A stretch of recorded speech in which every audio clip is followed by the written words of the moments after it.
and the most successful and exciting hard rock band to emerge in recent years, Guns N' Roses.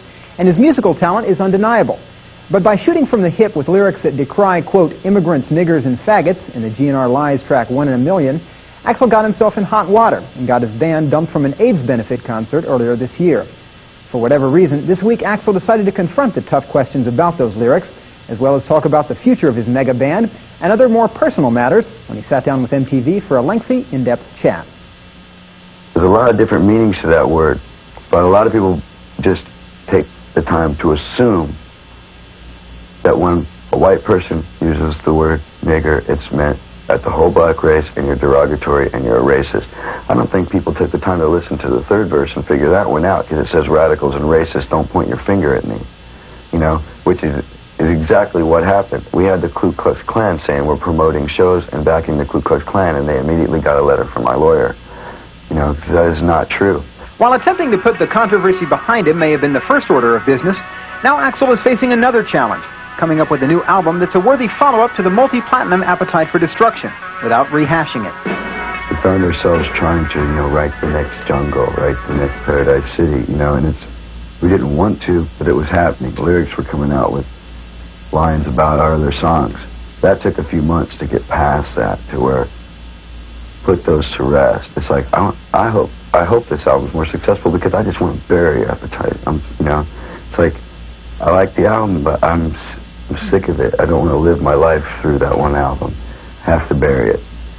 So, rather than just throwing a bunch of songs together that we think are fun, we're going over it, with a fine-tooth comb and just working on everything to try it.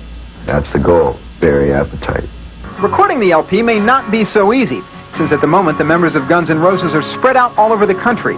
Plus there's some friction going on between Axl and guitarist Slash, not unlike the conflicts Mick Jagger and Keith Richards have gone through over the years.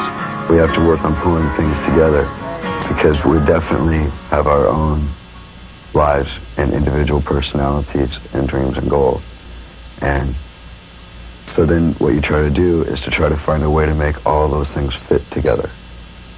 And it's not necessarily easy, none of us are trained in psychology. Maybe we need a child psychologist on the road. She could look great too, that would help.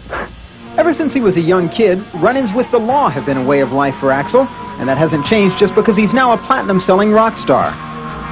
I'll carry myself like, I know what's going on, I'm in charge of myself in this situation, this and that, so, an authority figure will, can pick up that vibe and feel it as a challenge to his authority and take it as a threat. Sometimes it's just the vibe. And so they immediately sense this guy could be a threat, so he probably is a threat, so let's eliminate this threat.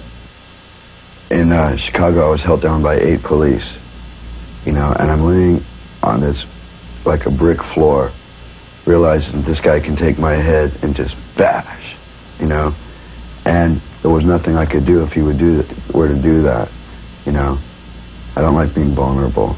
But while Axl doesn't enjoy being on the receiving end of a gun, he has no problem toting them himself. He's recently become a user and a collector of guns. When I go shooting, I do not go shooting thinking about people I don't like or I'm mad at. I don't shoot at a target and pretend this is Joe Blow. Actually, it's the exact opposite. I've gone shooting with people, and they've said, yeah, well, think about so-and-so, and I'm like, stop. Do not talk like that. The first time I shot my shotgun was the first time I had shot a shotgun since a little kid. And the first thought in my mind is what this would do to a man. And it was so gross of a picture. It's just, most people's actions, no matter how much they infuriate you, are definitely not worth what it's going to do to their human body if you shoot them. And plus the fact that you have to live with you did that to somebody. It's pretty horrible. I think about the beer can I'm shooting and my accuracy. I think about the target. I don't think about shooting people if I go shooting.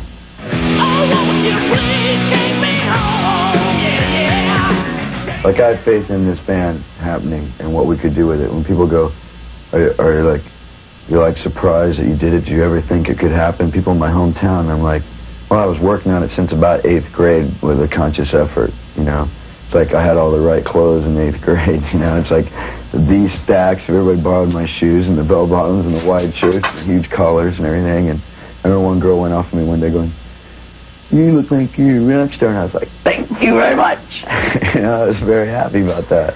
I was succeeding. He's definitely succeeding. Guns